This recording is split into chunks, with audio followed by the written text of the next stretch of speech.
Hello നമസ്കാരം. Study സ്റ്റുഡിയോയിലേക്ക് എല്ലാവർക്കും സ്വാഗതം. നമ്മളിന്ന് Sreenarayana Guru open university B A B com second സെമ്മിൻ്റെ മലയാള സാഹിത്യം എന്ന ലാംഗ്വേജ് പേപ്പറിൻ്റെ ഫസ്റ്റ് ബ്ലോക്കിലെ 11ാമത്തെ യൂണിറ്റ്, അതായത് ഫസ്റ്റ് ബ്ലോക്ക് കവിതയാണ്. കവിതയിലെ 11ാമത്തെ യൂണിറ്റാണ് ഇന്ന് ക്ലാസ്സിൽ ഡിസ്കസ് ചെയ്യാൻ പോകുന്നത്. ക്ലാസ്സിലേക്ക് പോകുന്നതിന് മുമ്പ് നിങ്ങൾ എൻ്റെ ഈ ചാനൽ ആദ്യമായിട്ടാണ് കാണുന്നതെങ്കിൽ സബ്സ്ക്രൈബ് ചെയ്യുക, ഷെയർ ചെയ്യുക, നിങ്ങളുടെ കമൻറ്റുകൾ എഴുതി അറിയിക്കുക. അപ്പോൾ നോട്ട്സ് ഉണ്ട്, പല സബ്ജക്റ്റുകളുടെയും നോട്ട്സ് ഉണ്ട്. ബി എൻ്റെ ആണുള്ളത് കേട്ടോ. ബി കോമിൻ്റെ ലാംഗ്വേജ് മാത്രമേ ഉള്ളൂ. പിന്നെ UG PGൻ്റെ ഇല്ല, അങ്ങനെ ചോദിക്കുന്നുണ്ട് പലരും. PG നോട്ട്സ് ഇല്ല, പെയ്ഡ് നോട്ട്സാണ്, മലയാളത്തിലുള്ള നോട്ട്സാണ്. നോട്ട്സ് ആവശ്യമുള്ളവരുണ്ടെങ്കിൽ നിങ്ങൾ വാട്സപ്പിൽ ബന്ധപ്പെടുക. വാട്സപ്പ് നമ്പർ ഡിസ്ക്രിപ്ഷൻ ബോക്സിൽ കൊടുക്കാം. ഓക്കെ, ക്ലാസ്സിലേക്ക് പോകാം. അപ്പോൾ ഫസ്റ്റ് ബ്ലോക്ക് പറഞ്ഞു, കവിതയാണെന്ന് പറഞ്ഞു. 10 കവിതകൾ നമ്മൾ ഇപ്പോൾ ഓൾറെഡി പറഞ്ഞ് ക്ലാസ്സിൽ ഡിസ്കസ് ചെയ്ത് കഴിഞ്ഞു. 11ാമത്തെ കവിത എന്ന് പറയുന്നത് ഇൻസ്റ്റലേഷൻ എന്ന വീരാൻകുട്ടിയുടെ കവിതയെ അടിസ്ഥാനമാക്കിയിട്ടാണ് ഈ യൂണിറ്റ് വരുന്നത് കേട്ടോ. ഇത് ഇൻസ്റ്റാൾ ചെയ്യുക എന്ന് പറഞ്ഞാൽ പ്രതിഷ്ഠാപനം നടത്തുക അല്ലെങ്കിൽ സ്ഥാപിക്കുക എന്നർത്ഥം. അപ്പോൾ എന്തൊക്കെയാണ് അദ്ദേഹം കവിതയിൽ പറയുന്നത് നോക്കാം. ആദ്യം നമുക്ക് കവിയെ ഒന്ന് പരിചയപ്പെടാം. കവിതയിൽ ഏറ്റവും അനുയോജ്യമായ പദങ്ങളെ മാത്രം വിളക്കിയെടുത്ത് സുതാര്യവും ലാളിത്യവും വരുത്തി ഓരോ അനുഭൂതികളെയും അനുഭവങ്ങളെയും അത്രയ്ക്കുമേൽ സൂക്ഷ്മമായി അവതരിപ്പിക്കുന്നതിൽ നല്ല പാടവമുള്ള അസാമാന്യമായ കഴിവുള്ള വ്യക്തിയാണ് വീരാൻകുട്ടി എന്ന കവി.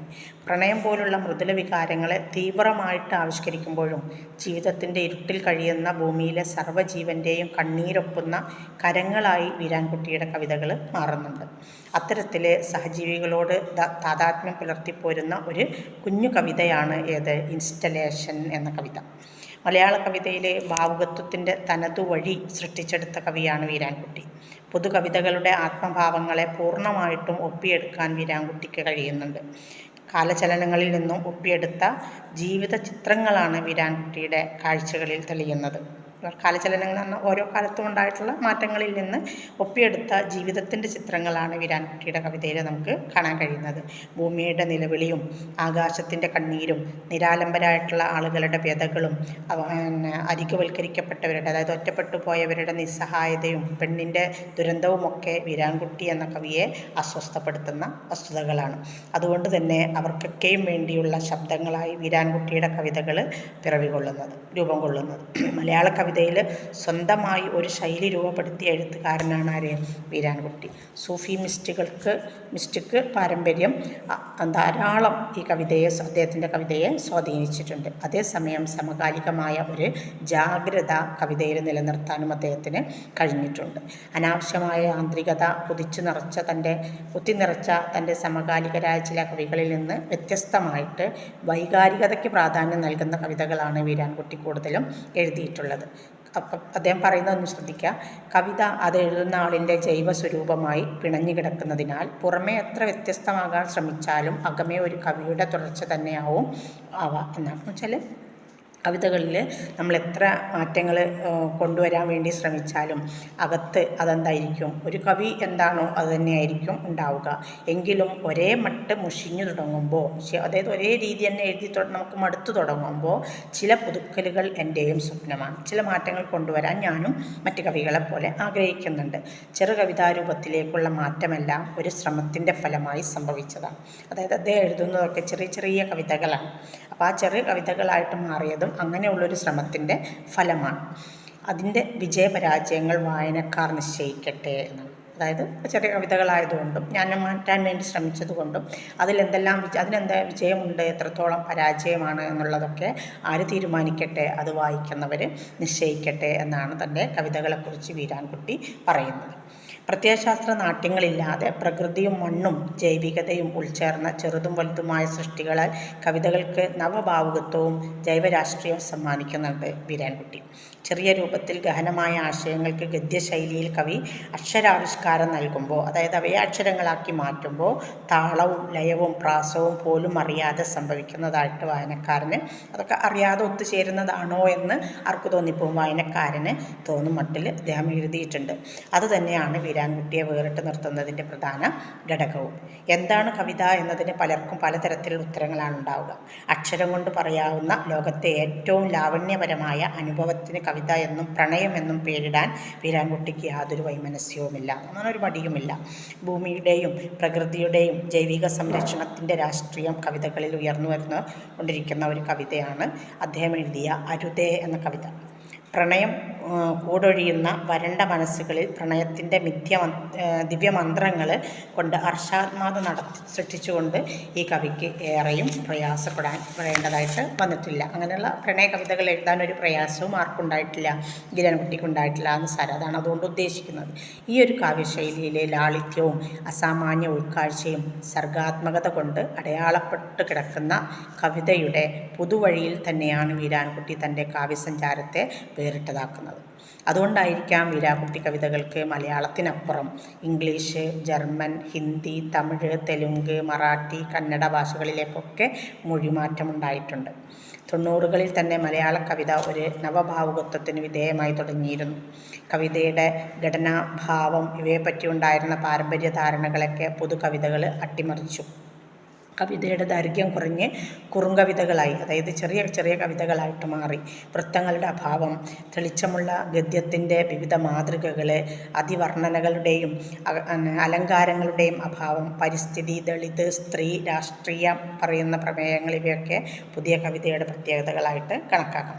ഇങ്ങനെയുള്ള ഈ പുതിയ കവിതകളാണ് ഉത്തരാധുനിക കവിതകളായിട്ട് പരിഗണിക്കപ്പെടുന്നത്. ഉത്തരാധുനികത എന്ന സങ്കല്പത്തിൽ ഊന്നിക്കൊണ്ട് ഒരുപാട് പുതിയ കവിതകൾ തങ്ങളുടേതായ ഭാവുകത്വ വഴികളിലൂടെ സൃഷ്ടിച്ചെടുത്തിട്ടുണ്ട്. മനുഷ്യൻ എന്ന സാമാന്യ പരികല്പനയായിരുന്നു ആധുനികത മുന്നോട്ട് വച്ചിരുന്നത്. പാർശ്വവൽക്കരിക്കപ്പെട്ട സ്വത്വങ്ങളെ അവർ ഒട്ടും പരിഗണിച്ചിട്ടില്ല.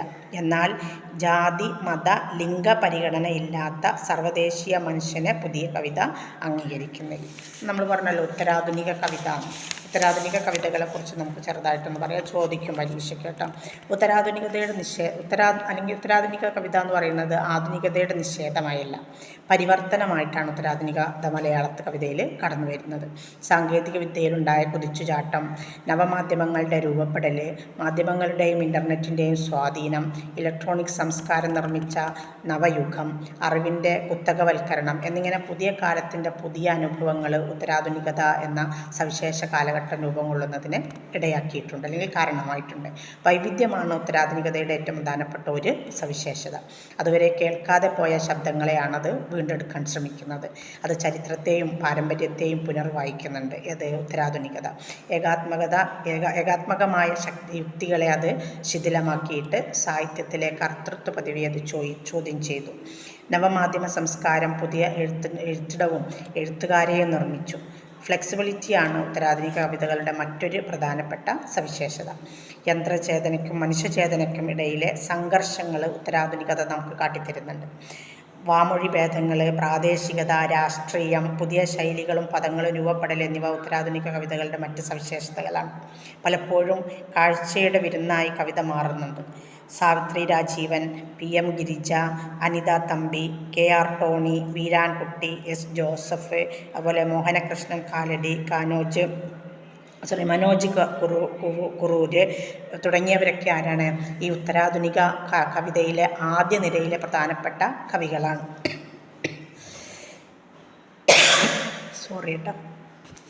പ്രപഞ്ചത്തിൻ്റെ ഒരു ഇൻസ്റ്റലേഷൻ നമ്മുടെ കവിതയിലേക്ക് വരികയാണ്. പ്രപഞ്ചത്തിൻ്റെ ഒരു ഇൻസ്റ്റലേഷൻ കവി നിർമ്മിക്കുകയാണ് ഈ പുതിയ ഇൻസ്റ്റലേഷൻ എന്ന കവിതയിൽ.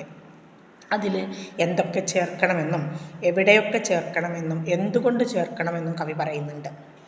പോസ്റ്റ് ഹ്യൂമാനിസത്തിലേക്ക് കടന്ന ആലോചനകൾ നമുക്ക് ഈ ഇൻസ്റ്റലേഷൻ എന്ന കവിതയിൽ കാണാം. പരിസ്ഥിതി ദർശനം അടയാളപ്പെടുത്തുന്ന അക്കൂട്ടത്തിൽ എടുത്തു പറയേണ്ട ഒന്നാണ്. മനുഷ്യ കേന്ദ്രീകൃതമായ അനുഭവത്തിൽ നിന്ന് പ്രപഞ്ച കേന്ദ്രീകൃതമായ വീക്ഷണത്തിലേക്ക് വായനക്കാരെ കൊണ്ടുപോവുകയാണ് ഇൻസ്റ്റലേഷൻ എന്ന കവിതയിലൂടെ വീരാൻകുട്ടി എന്ന കവി ചെയ്യുന്നത്. നമ്മളതിൻ്റെ വരികളിലേക്ക് പോകാൻ കേട്ടോ. ഇരുട്ടിനെ അവിടെ തന്നെ എന്ന് പറഞ്ഞിട്ട് കരിയോലപ്പുര എന്ന് അവസാനിക്കുന്ന വരികളാണ്. അതായത് ഇരുട്ടിനെ അവിടെ തന്നെ നിർത്തിയേക്കണേ എന്ന് കവി പറയുകയാണ്. ഇരുട്ടിനെ അവിടെ തന്നെ നിർത്തിയേക്കണേ, ഇരുട്ടിനെ ഇല്ലാതാക്കരുത്. എന്താ കാരണം? മാറിയുടുക്കാൻ തുണിയില്ലാത്തവരുടെ മറുതുണിയാണ് ഇരുട്ട്. വീടില്ലാത്തവരുടെ കറുത്ത ഓലപ്പുരയാണ് ഇരുട്ട്. നിരാലംബരും പാവപ്പെട്ടവരുമായ മനുഷ്യരെ പറ്റിയുള്ള വ്യതകളോടെയാണ് ഇങ്ങനെ ഈ വരികളിലൂടെ കവിത തുടങ്ങുന്നത്. അമ്പരചുംബികളായ വീടുകൾക്കുള്ളിൽ സുഖമായി കഴിയുന്നവരും ഓരോ ദിനവും ഓരോ വസ്ത്രം മാറി മാറി ധരിച്ച് ആഘോഷമാക്കുന്നവരും ജീവിക്കുന്ന ഒരു കാലത്ത് തന്നെ കയറിക്കിടക്കാനൊരു കൂരയില്ലാതെ, മാറ്റിയെടുക്കാനൊരു തുണിക്കഷ്ണം പോലുമില്ലാതെ കഷ്ടപ്പെടുന്ന എത്രയോ പാവപ്പെട്ട മനുഷ്യരുണ്ട് നമ്മൾക്കിടയിൽ. അവർക്ക് ഏക ആശ്രയം എന്താണ്? പ്രകൃതിയാണ്. അതാണ് ഇരുട്ടിനെ അവിടെ തന്നെ വെച്ചേക്കണേ എന്ന് കവി പറയുന്നത്. അവർക്ക് മുന്നിൽ ഇരുട്ടിനെ ഒരു അനുഗ്രഹമായിട്ടാണ് കവി പ്രതിഷ്ഠിച്ചിരിക്കുന്നത്. മാറിയൊടുക്കാനില്ലാത്തവരുടെ മറുതുണി എന്താണ്? ഇരുട്ടാണ്. വീടില്ലാത്തവരുടെ കഴിയോൽപ്പരയായിട്ട് കവി ആരെയാണ് ഉപമിക്കുന്നത്? ഇരുട്ടിനെ, അല്ലേ? അതുകൊണ്ട് എന്ത് ചെയ്യണം? ഇരുട്ടിനെ അവിടെ തന്നെ വെച്ചേക്കണേ എന്ന് കവിയുടെ അപേക്ഷയാണ്. ഏറ്റവും ഒടുവിലത്തെ ഒരു അഭയം തേടലോ രക്ഷ തേടലോ ആയി അത് മാറുകയാണ്. അവരുടെ നിലനിൽപ്പിന് ഹേതുവായിട്ട് കാരണമായിട്ട് നിൽക്കുന്ന അവസാനത്തെ ശേഷിപ്പിനെ എങ്കിലും വെറുതെ വിടണേ എന്ന, അവരെയും ജീവിക്കാൻ വിടണേ എന്ന ഒരു കേണപേക്ഷയാണ് നമ്മൾ ഈ വരികളിൽ കാണുന്നത്. ആര്? ഈ പറയപ്പെട്ട ആളുകളെ കൂടി ജീവിക്കാൻ വിടണേ എന്നൊരു കേണപേക്ഷ. അരികുവൽക്കരിക്കപ്പെട്ടവരുടെ നിസ്സഹായത കവിയെ എന്നും അസ്വസ്ഥപ്പെടുത്തിയ ഒരു കാര്യമാണ്. നമ്മൾ നേരത്തെ പറഞ്ഞു, അധസ്ഥിതർ എന്ന് പറഞ്ഞ് മുദ്രകുത്തപ്പെട്ട ആദിവാസി ജനവിഭാഗങ്ങൾക്ക് നേരെയുള്ള മനുഷ്യൻ്റെ കൈക്കടത്തലുകൾ നടന്നുകൊണ്ടിരിക്കുന്ന ഒരു കാലത്തെ ഈ വരികൾ അടയാളപ്പെടുത്തുന്നുണ്ട്. അവരുടെ നിലനിൽപ്പ് തന്നെ ഇല്ലാതാക്കിക്കൊണ്ടിരിക്കുന്നവരോടുള്ള കവിയുടെ അപേക്ഷയും പ്രാർത്ഥനയുമാണെന്ത്? ഈ പറയപ്പെട്ട വരികൾ. അടുത്ത വരികളിലും ഈ അപേക്ഷയുടെ തുടർച്ചയെ അവതരിപ്പിക്കുമ്പോൾ കവിയെപ്പോലെ തന്നെ വായനക്കാരനും അതുമായിട്ട് ആഴത്തിൽ അങ്ങനെ താതാത്മ്യപ്പെട്ടു പോവുകയാണ്. അത് തുടർച്ചയായിട്ട് വായിക്കുമ്പോൾ നമുക്കത് മനസ്സിലാവുന്നുണ്ട് സാരം. അപ്പം ഇനി അടുത്ത വരികളിലേക്ക് പോവാം. ഭൂമിയെ അവിടെ തന്നെ വെച്ചേക്കണേ. നേരത്തെ പറഞ്ഞ എന്താ? ഇരുട്ടിനെ അവിടെ തന്നെ വെച്ചേക്കണം. അപ്പം ഇനി പറയുന്നത് എന്താണ്? ഭൂമിയെ അവിടെ തന്നെ വെച്ചേക്കണേ എന്ന് തുടങ്ങിയിട്ട് അതിൽ മാത്രം തണിയുന്ന പൊള്ളലുകളുണ്ട്. തണുക്കുന്ന പൊള്ളലുകളുണ്ട് എന്ന് പറയും. നോക്കാം, നേരത്തെ പറഞ്ഞ ഭൂമിയെ അവിടെ തന്നെ വെച്ചേക്കണേ എന്ന് കവി പറയാണ്. ഒന്നുമില്ലാതാകുമ്പോൾ തിന്നാനുള്ള മണ്ണാണ് ഭൂമി. കാറ്റിനെ തരം പോലെ അയച്ചു വിട്ടേക്കണം. ഇങ്ങനെ അതുകൊണ്ട് മാത്രം തണുക്കുന്ന പൊള്ളലുകളുണ്ടെന്ന് കവി പറയുന്നു. കാറ്റിനെ പിടിച്ചു കെട്ടി മണ്ണിനെ ഇല്ലാതാക്കി ലോകത്തെ നിശ്ചലമാക്കാൻ ശ്രമിക്കുന്ന കാലത്തോടാണ് ആര് സംസാരിക്കുന്നത്? കവി സംസാരിക്കുന്നത്. നാളേക്ക് വേണ്ടിയുള്ള വിഭവങ്ങളുടെ കാത്തുവെക്കൽ എത്രമാത്രം പ്രധാനപ്പെട്ടതാണെന്ന് നമ്മളെ ഓർമ്മിപ്പിക്കുന്ന വരികളാണിത്. മണ്ണിൻ്റെ മക്കൾക്ക് ആശ്രയം മണ്ണ് മാത്രമാണ്. അവരുടെ നിലനിൽപ്പും എവിടെയാണ്? മണ്ണിലാണ്. കാടുകൾ നശിപ്പിക്കുമ്പോൾ, കൃഷിയിടങ്ങൾ നശിപ്പിക്കുമ്പോൾ ജീവൻ തന്നെ നഷ്ടപ്പെട്ടു പോയേക്കാവുന്ന, നിലനിൽപ്പ് അപകടത്തിലാകാവുന്ന ഒരു ജനതയുണ്ട്. ആ ജനതയ്ക്ക് വേണ്ടിയാണ് ഈ വരികളിലൂടെ ആര് ശബ്ദിക്കുന്നത്? വീരാൻകുട്ടി എന്ന കവി ശബ്ദിക്കുന്നത്.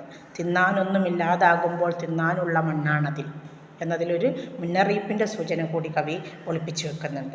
ഇന്ന് ഭൂമിയെ നിരന്തരം ഇഞ്ചിഞ്ചായി കൊന്നുകൊണ്ടിരിക്കുന്ന മനുഷ്യൻ നാളെ അനുഭവിക്കാനിരിക്കുന്നതേയുള്ളൂ എന്ന പ്രവചനം ഈ വരികളിലുണ്ട്. ശ്വാസവായു കിട്ടാതെ, വിശപ്പ് മാറ്റാനൊന്നുമില്ലാതെ കഷ്ടപ്പെടേണ്ടി വന്നേക്കാവുന്ന ഒരു കാലത്ത് തീർച്ചയായും മനുഷ്യൻ മണ്ണിലേക്ക് മടങ്ങാൻ ആഗ്രഹിക്കും എന്ന് കവി പറയുന്നുണ്ട്. അല്ലെങ്കിലും ഭൂമി തന്നെയാണ് അവൻ്റെ നിലനിൽപ്പ്. ആ ഭൂമിയെ അവിടെ തന്നെ വെച്ചേക്കണേ എന്ന് കവി വിനയപൂർവ്വം അപേക്ഷിക്കുകയാണ്. അടുത്ത വരിയിലേക്ക് പോകാം.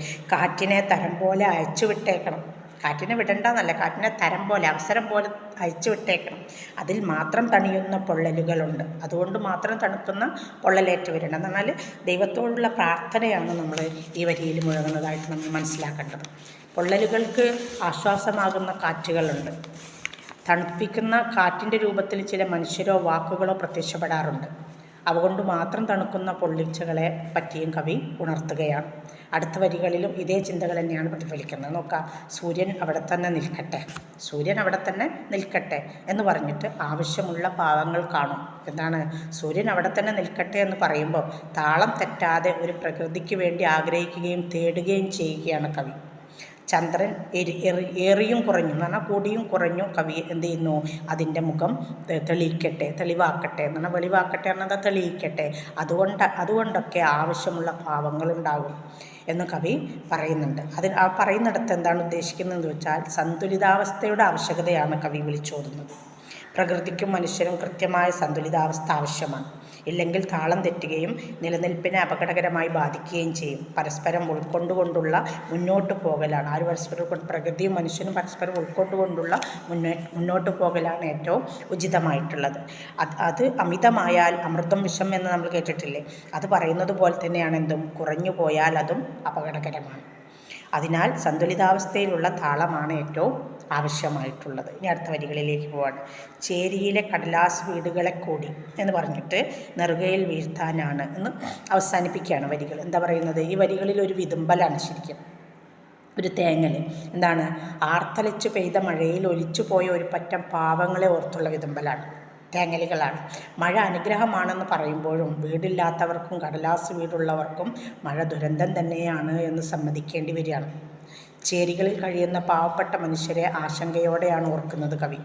ഒരു മഴയത്ത് ചോർന്നു പോവാത്ത, ഒലിച്ചു പോവാത്ത, കെട്ടുറപ്പുള്ള വീടോ പുരയോ അവർക്കില്ല. എപ്പോൾ വേണമെങ്കിലും ഒലിച്ചു പോയേക്കാവുന്ന കടലാസ് വീടുകളിലാണ് അവർ ജീവിക്കുന്നത്. അതുകൊണ്ട് തന്നെ മഴയെ കെട്ടഴിച്ചു വിടുമ്പോൾ മഴ പെയ്യുമ്പോൾ എന്ത് ചെയ്യണം? ഈ പാവപ്പെട്ട മനുഷ്യരെ കൂടി, പാവപ്പെട്ട ആളുകളെ കൂടി പരിഗണിക്കണേ എന്ന് കവി പ്രാർത്ഥിക്കുകയാണ്. കയറിക്കിടക്കാൻ കൂരയില്ലാത്തവരോട് മഴ മനോഹരമാണ് എന്ന് പറയരുതെന്ന് ഒരു ട്രെൻഡിങ് ഡയലോഗ് ഉണ്ട്. ആ ഡയലോഗ് കവി ഓർത്തു പോവുകയാണ്. കഴിഞ്ഞ വർഷങ്ങളിൽ കേരളത്തിലുണ്ടായ മഴക്കെടുതി മൂലം ഏറ്റവും കൂടുതൽ ദുരിതം അനുഭവിച്ചത് ആരാ? ചേരികളിലും കോളനികളിലും മറ്റും ജീവിക്കുന്ന പാവപ്പെട്ട മനുഷ്യരാണ്. മഹാപ്രളയത്തിൽപ്പെട്ട് മഴക്കെടുതിയിൽപ്പെട്ട് ജീവൻ നഷ്ടപ്പെട്ടവരും അഭയം നഷ്ടപ്പെട്ടവരുമായ എത്രയോ സഹജീവികളുടെ മുഴുവൻ ദുഃഖവും ഒറ്റയ്ക്ക് പേറുന്ന കവിയുടെ സർഗാത്മക മനസ്സ് ഈ വരികളിലൂടെ നമുക്ക് പ്രകടമാവുന്നുണ്ട്. അതുവരെ ശ്രദ്ധിച്ച്. ഇടിത്തി ആകാശത്തിൽ തുടങ്ങിയ മട്ടിൽ ഇരിക്കട്ടെ, പെൺകുഞ്ഞുങ്ങളുടെ പിറകെ പായുന്നവൻ്റെ നെറുകയിൽ വീഴ്ത്താനാണ്. അതാണ് ലാസ്റ്റ് വരികൾ. എന്താണ്? തികഞ്ഞ ദേഷ്യത്തോടെ, ഈർഷ്യയോടെയാണ് ഈ വരികളിൽ നിറഞ്ഞു നിൽക്കുന്നത്.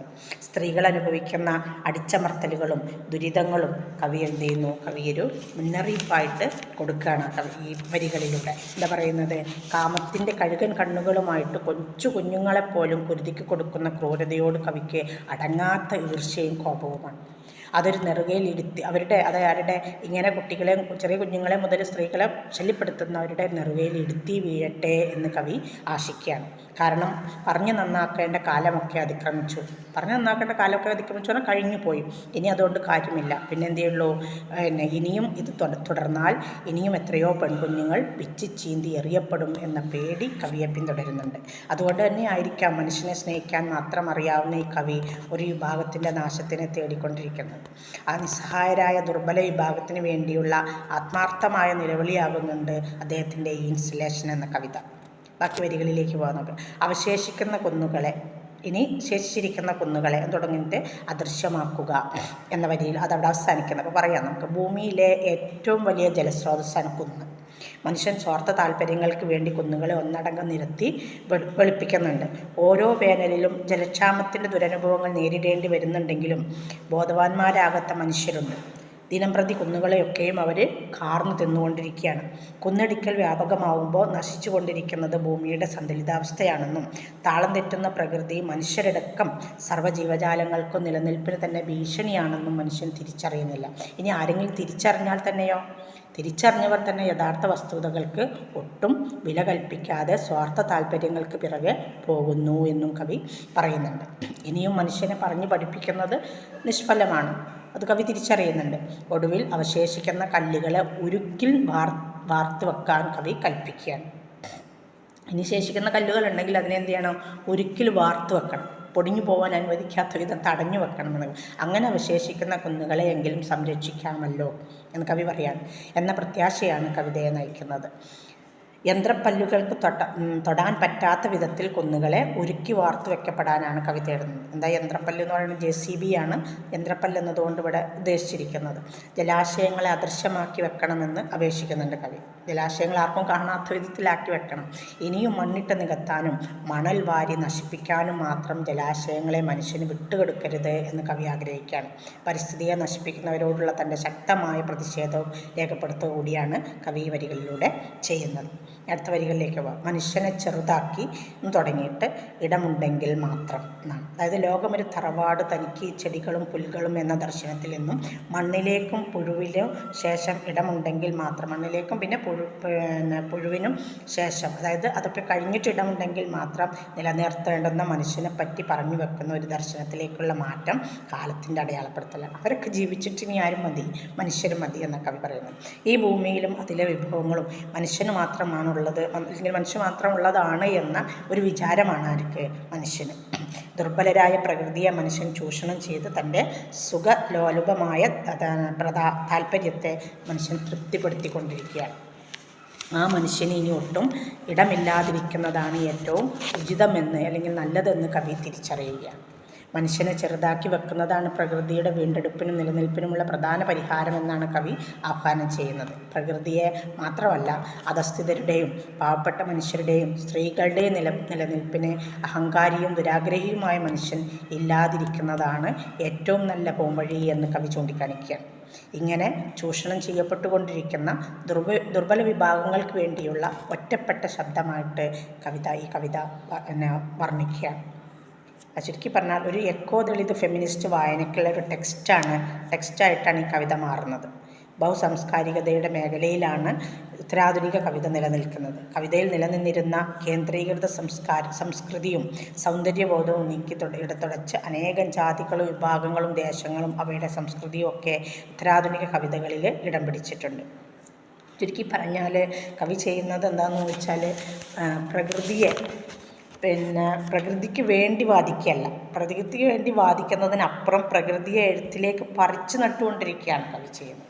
അത്രയും പ്രകൃതിയെ സ്നേഹിക്കുന്ന, പ്രകൃതിക്ക് വേണ്ടി പൊരുതുന്ന, ദളിത് വിഭാഗത്തിന് വേണ്ടി പൊരുതുന്ന, അതായത് അധസ്ഥിത വർഗം എന്ന് പറഞ്ഞില്ലേ, അവർക്ക് വേണ്ടി പൊരുതുന്ന, സ്ത്രീകളെ ചൂഷണം ചെയ്യുന്നതിനെതിരെ പ്രതിഷേധമായിട്ട് ഉയർന്നു വരുന്ന ഒരു കവിതയാണ് ശരിക്കും ഇരാൻകുട്ടിയുടെ ഇൻസ്റ്റലേഷൻ എന്ന കവിത. ഇത്രയാണ് അതിൽ വരുന്നത്. നിങ്ങൾ വായിച്ച വീഡിയോ കേൾക്കുക, കേട്ടിട്ട് ഡൗട്ടുകളുണ്ടെങ്കിൽ ചോദിക്കുക. Okay, thank you.